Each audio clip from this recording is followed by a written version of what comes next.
Brought to you by ITIL.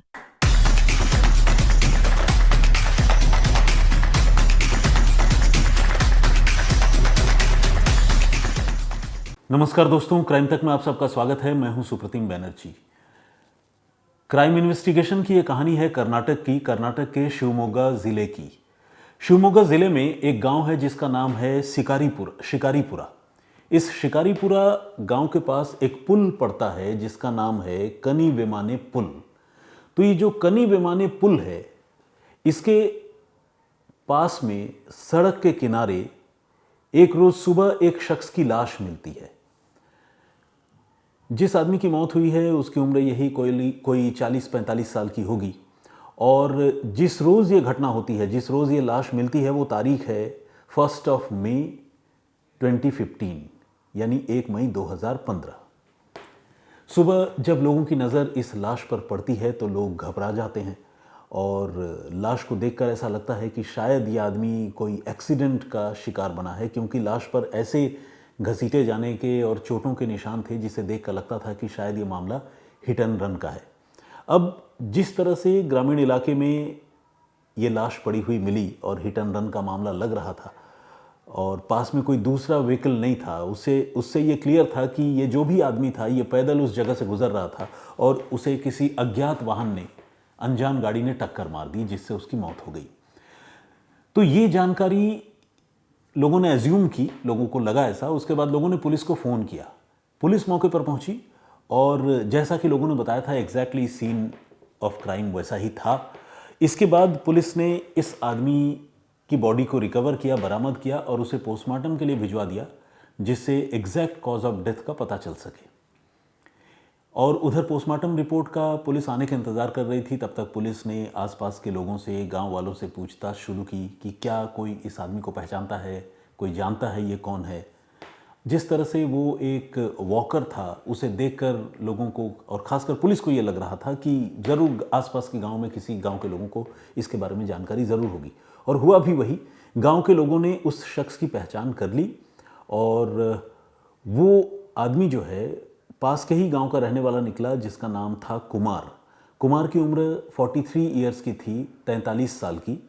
और जब मरने वाले की पहचान हो गई तो पुलिस ने फिर उसके घर वालों को कांटेक्ट किया और कुमार के साथ उसका भाई रहता था जिसका नाम है उमेश और उसकी उम्र है 35 साल। तो उमेश को जब पता चला तो वो बिल्कुल दर्द से करा उठा, बड़ी तकलीफ हुई उसे। तो पुलिस ने जब उमेश को इस एक्सीडेंट के बारे में जानकारी दी तो उमेश बिल्कुल बदहवास पागलों की तरह भागता हुआ अपने भाई की मौत के गम में मौके पर पहुंचा। और जब बॉडी को ले जाया गया पोस्टमार्टम के लिए तो पुलिस के साथ साथ वो पोस्टमार्टम हाउस तक भी गया और इस दौरान पुलिस ने उमेश से पूछताछ की। पुलिस ने उमेश से पूछताछ करके ये जानना चाहा कि आखिर कुमार का डेली रूटीन क्या होता था और कुमार उस सुनसान सड़क पर क्या कर रहा था सुबह सवेरे कि इस तरह से वो एक्सीडेंट का शिकार बन गया। तो उमेश ने ये बताया कि कुमार जो है वो रोज़ सुबह उठता और रोज़ जो है मॉर्निंग वॉक के लिए जाता था, यही सुबह तकरीबन 4:30 बजे। तो आज भी वो मॉर्निंग वॉक के लिए गया था, लेकिन पता नहीं था उसके साथ ये हादसा हो गया है। और उसका कहना था कि उसे पुलिस वालों से और गांव वालों से ही इसके बारे में खबर मिली, जानकारी मिली। तो उमेश से पूछा कि कोई शक किसी पर या क्या मामला हो सकता है तुम्हारे हिसाब से। तो छोटे भाई ने ये कहा कि नहीं, जो जैसा मैंने देखा उससे तो यही लग रहा है कि मामला एक्सीडेंट का है। तो पुलिस को भी लगने लगा कि हाँ, ये मामला हिट एंड रन का ही है, एक्सीडेंट का ही है। पुलिस ने अज्ञात वाहन के खिलाफ मुकदमा दर्ज किया, हिट एंड रन का केस, और इसके बाद इस मामले की तफ्तीश शुरू कर दी। अब एक ऐसी जगह पर ही एक्सीडेंट हुआ था जहां पर कोई सीसीटीवी की कवरेज तो था नहीं। ऐसे में कर्नाटक रूरल पुलिस के लिए इस मामले की जांच जो है वो बहुत प्रोफेशनल मैनर में हो पाती, इस बात की गुंजाइश बहुत कम थी, नहीं के बराबर थी। और पहली नज़र में यह मामला हिट एंड रन का लग रहा था तो पुलिस ने भी बहुत ज़्यादा इस मामले में इंटरेस्ट नहीं लिया और इस तरह से दिन और महीने गुजरते चले गए। हालांकि जो कुमार के परिवार के दूसरे लोग हैं, यानी कुमार की माताजी, कुमार के मामा और बाकी लोग, ये लोग जो है इस एक्सीडेंट वाली थ्योरी पर बहुत कन्विंस्ड नहीं थे। उन्हें ऐसा लग रहा था कि शायद ये बात सही नहीं है और एक्सीडेंट कुमार का नहीं हुआ है, इसके पीछे कोई कॉन्स्पिरेसी हो सकती है। तो वो लगातार पुलिस थाने के चक्कर लगा रहे थे। खासकर कुमार की माँ और उसके मामा अक्सर अक्सर पुलिस स्टेशन में जाते थे, लेकिन उनके पास कोई बहुत कंक्रीट एविडेंस या ये बताने के लिए कि इसके पीछे कोई साजिश है, कोई बहुत मजबूत कहानी नहीं थी। तो पुलिस जो है उनकी शिकायतों को एक तरह से नज़रअंदाज कर रही थी और इस मामले में चार्जशीट तक प्रिपेयर कर लिया गया था हिट एंड रन के मामले में।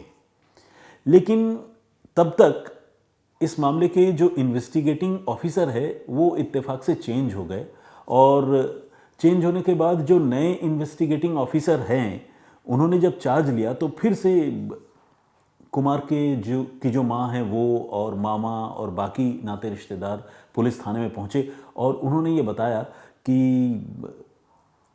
आपको इस मामले की नए सिरे से जांच करनी चाहिए। हमें पूरा यकीन है कि ये केस जो है एक्सीडेंट का नहीं है बल्कि इसके पीछे कोई साजिश है। पुलिस ने पूछा कि भाई ऐसा आपको क्यों लगता है, ऐसी क्या बात है? तो घर वालों ने इस बार एक एक कर ऐसी बातें नए इन्वेस्टिगेटिंग ऑफिसर को बताई जिसे सुनकर पुलिस वाले भी सोच में पड़ गए। घर वालों ने सबसे पहले तो यही बताया कि जो कुमार है जिसकी मौत हुई वो दिव्यांग था, पैरों से लाचार था। वो उसकी मोबिलिटी बहुत ज़्यादा नहीं थी। ऐसा नहीं कि वो बिल्कुल चल फिर नहीं सकता था, चल फिर सकता था, लेकिन इतना भी नहीं चल फिर सकता था कि कई कई किलोमीटर तक सुबह सवेरे जो है वो मॉर्निंग वॉक करने के लिए जाए। ऐसे में उन्हें पहला तो यही शक हो रहा है कि कुमार अपने घर से इतनी दूर कई किलोमीटर के फासले पर उस केनीवेमाने पुल के आसपास वहाँ तक कैसे पहुँचा और मॉर्निंग वॉक करने के लिए कैसे पहुँचा, ये बात हमें समझ में नहीं आ रही। तो एक तो पॉइंट उन्होंने ये बताया। उसके बाद घर वालों ने पुलिस को बताया कि कुमार का जो छोटा भाई है उमेश, जिसके साथ इन दिनों कुमार रहता था, कुमार उमेश के साथ हमेशा से नहीं रहता था, बल्कि कुमार तो खुद उसकी माँ और मामा इनके साथ रहा करता था। लेकिन जब ये घटना हुई थी यानी 1 मई 2015, इससे कुछ हफ्ते पहले कुमार का जो छोटा भाई है उमेश, वो कुमार को जिद करके अपने साथ लेकर गया था और कहा था कि मैं अपने बड़े भाई को अपने पास ही रखूंगा और उनकी सेवा करूंगा। चूंकि बड़ा भाई दिव्यांग था जैसा कि घर वालों ने बताया, तो उसकी माँ और मामा इस बात के लिए राज़ी तो हो गए थे, लेकिन उमेश जो है अपनी माँ से और मामा से कुछ डॉक्यूमेंट्स पर साइन करवाना चाह रहा था। घर वाले थोड़े रिलक्टेंट थे, साइन करने के लिए तैयार नहीं थे, लेकिन उमेश ने बहुत इंसिस्ट किया और कुछ दस्तावेज़ों पर सिग्नेचर करवाकर वो ज़बरदस्ती एक तरह से कुमार को अपने साथ लेकर चला गया। इसके बारे में पुलिस के नए ऑफिसर को, जो नया जिन्होंने चार्ज लिया था, उनको घर वालों ने फिर से जानकारी दी। उन्होंने इस पॉइंट को भी नोट किया। तब तक पुलिस का इन्वेस्टिगेशन जो है धीरे धीरे उसका डायरेक्शन चेंज होने लगा था, क्योंकि इससे पहले इसे सिंपल हिट एंड रन का, एक्सीडेंट का मामला पुलिस मानकर चल रही थी। लेकिन 2 पॉइंट्स जिसमें कुमार की मोबिलिटी और फिर कुमार को ज़बरदस्ती उसके छोटे भाई का अपने घर में लेकर जाना, ये 2 पॉइंट पुलिस के मन में शक जो है वो पैदा कर चुके थे। अब पुलिस ने इस मामले के बारे में और जानकारी जुटाने की शुरुआत की और इसी कोशिश में पुलिस को उस अज्ञात वाहन का भी पता चल गया जिस वाहन का इस्तेमाल हुआ था कुमार की मौत में, या आप ये माने कि कुमार के एक्सीडेंट में। वो एक कैंटर था और उस कैंटर के जो ओनर है उस तक पुलिस पहुंच गई और पुलिस ने उस ओनर से पूछताछ की और पूछताछ करने पर जो तथ्य उभर कर सामने आया वो बहुत ही शॉकिंग था। पुलिस ने जब उस ट्रक के यानी कैंटर के ओनर से पूछताछ की तो पता चला कि एक रात पहले कुमार का जो छोटा भाई है उमेश, वो इस कैंटर को अपने साथ किसी रूटीन वर्क के नाम पर लेकर गया था। कहीं से कोई माल पिक करना, ड्रॉप करना, इस तरह की बातें बनाकर वो उस कैंटर को अपने साथ लेकर गया था।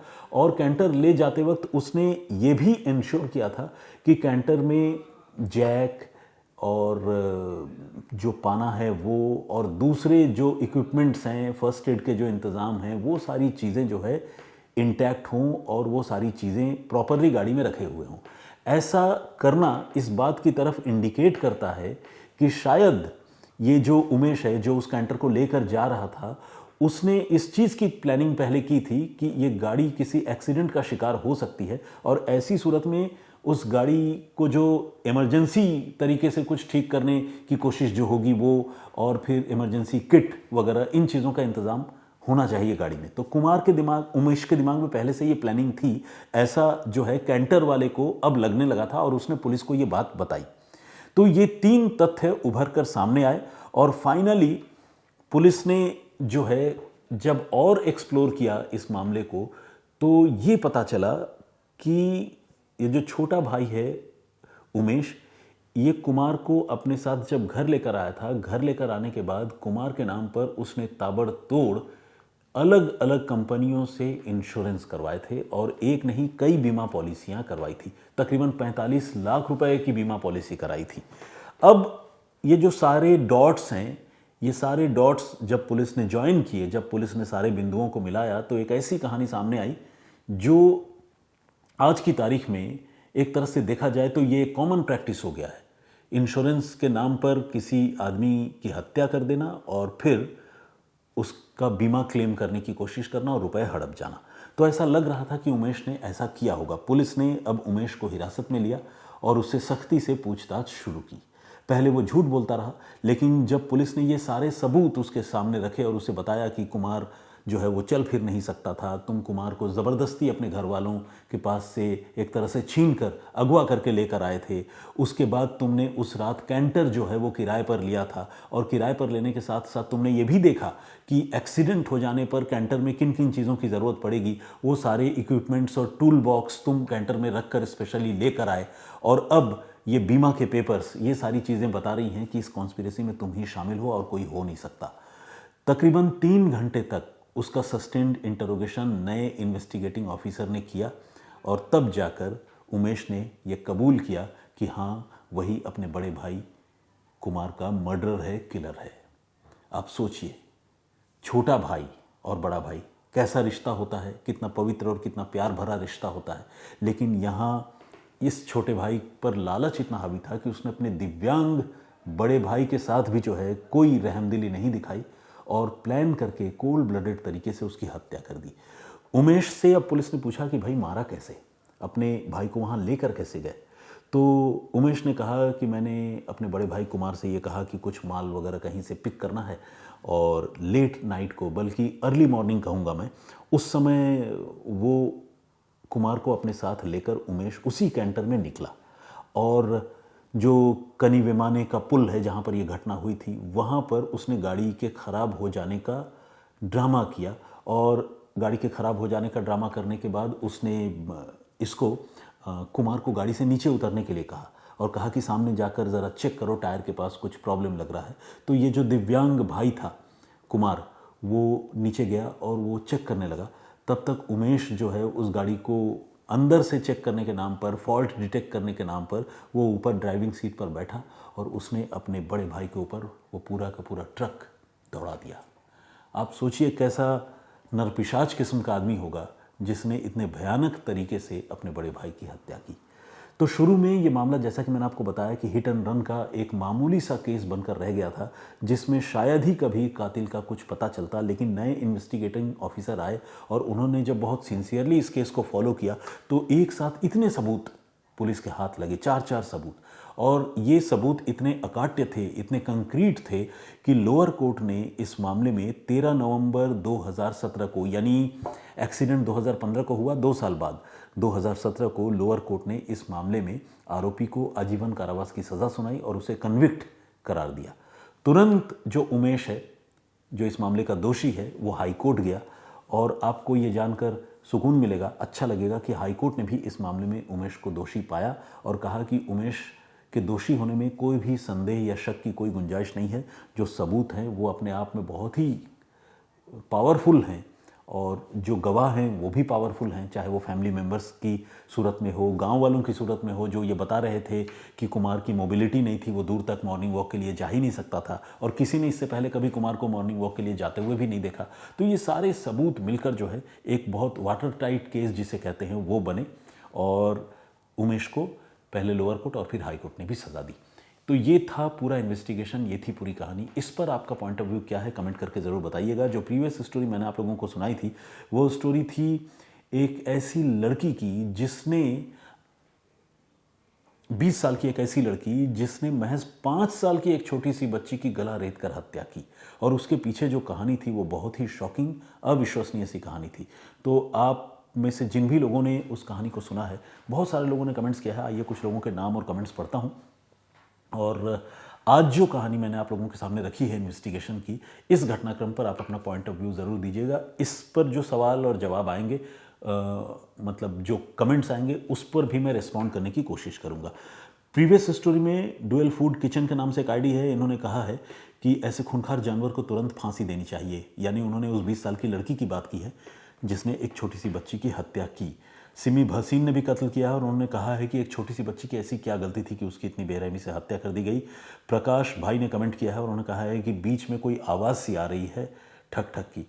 हो सकता है कि ऑफिस के बगल में कुछ और स्टूडियोज़ हैं, हो सकता है कि वहाँ कुछ प्रोडक्शन रिलेटेड वर्क चल रहा हो, कोई सेट लग रहा हो, तो उसकी कोई आवाज़ हो सकती है। मैं एग्जैक्टली नहीं बता सकता, लेकिन आई होप कि आज आपको कोई आवाज़ नहीं आ रही होगी। और स्टेटस फॉर यू के नाम से एक आईडी है, उन्होंने पूछा है कि ऑडियो वायरल करने का मकसद क्या था। तो इसका जवाब मैं आपको देता हूँ। उस लड़की ने, जो किलर थी, उसी ने कत्ल से पहले उस छोटी सी बच्ची का एक ऑडियो रिकॉर्ड किया था जिसमें वो छोटी सी बच्ची रोकर अपनी बड़ी माँ को अपना किलर होने के बारे में, अपनी हत्यारिन होने के बारे में बता रही थी। और इस ऑडियो को वायरल किया था खुद कातिल लड़की ने, और उसका मकसद ये था कि अगर वो इस ऑडियो को वायरल कर देगी तो पुलिस और दुनिया वालों की नज़र जो है उसकी माँ या बड़ी माँ की तरफ, जिसका भी नाम वो बच्ची ले रही है, उसकी तरफ जाएगी, और ये मामला जो है उसके तरफ पुलिस का ध्यान नहीं जाएगा जो खुद मेन एक्यूज्ड है। तो ऑडियो वायरल करने का ये मकसद था। और दूसरी बात, ये जो बच्ची है उसकी माँ से दुश्मनी थी, या आप कह लें कि खुन्नस थी इस लड़की का जिसने बच्ची का मर्डर किया। लड़की जो किलर है उसका नाम है शिल्पी। तो अब शिल्पी जो इस मामले में कातिल है, उसकी दुश्मनी थी उस छोटी सी बच्ची की माँ से। तो वो छोटी सी बच्ची की माँ को फंसाना चाहती थी, और इसीलिए उस छोटी सी बच्ची को मारने से पहले उसका एक ऑडियो शिल्पी ने रिकॉर्ड किया था जिसमें उससे अपनी माँ के खिलाफ उसने बुलवाया था। तो खैर, आज के लिए इतना ही। और भी बहुत सारे लोगों ने कमेंट्स किया है, लेकिन सारे लोगों के नाम और कमेंट्स एक दिन में पढ़ना संभव नहीं है। मैं फिर जो नेक्स्ट आप लोग कमेंट्स करेंगे या स्टोरी पर रिस्पॉन्ड करेंगे, उन सवालों का जवाब देने की कोशिश करूँगा। फिलहाल मुझे इजाज़त दीजिए। अपना बहुत ख्याल रखिए, सुरक्षित रहिए। जय हिंद, जय भारत।